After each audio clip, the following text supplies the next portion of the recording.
Hello everyone, এটা একটা মন্দিরে পুজো দিতে গেছিলাম, বিপত্তারিণী তলা।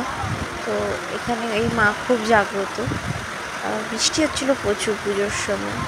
আমি একটু ভিডিও করছিলাম পুজোর ফাঁকে, তোমাদের সাথে শেয়ার করবো বলে। এই দিন ভিড় খুব কম ছিল, তাই ভিডিও করতে পেরেছি, না তো ওখানে পা রাখার জায়গা থাকে না, এত ভিড় হয়। তো পুজোটা কেমন লাগলো দেখো। আমার তো খুব ভালো লাগে এখানে পুজো দিতে এসে। অনেকটা এরিয়া নিয়ে মন্দিরটা, আর প্রচুর বৃষ্টি হচ্ছে প্রচুর। আমরা টোটোর জন্য দাঁড়িয়েছিলাম, টোটো এলো, আমরা চেপে আর কি রওনা দিলাম। তার আগে একটু ছোট্ট করে ভিডিও করে নিলাম। মন্দিরটা নতুন করে রং করেছে, মা স্বপ্নাদেশে স্বপ্ন দিয়েছে, দিয়ে রং হয়েছে আর কি। এখানে মা আর আমি বেরিয়ে পড়লাম বাড়ির উদ্দেশ্যে।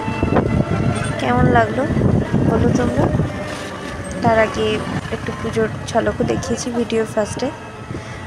ওটা মায়ের মূর্তি।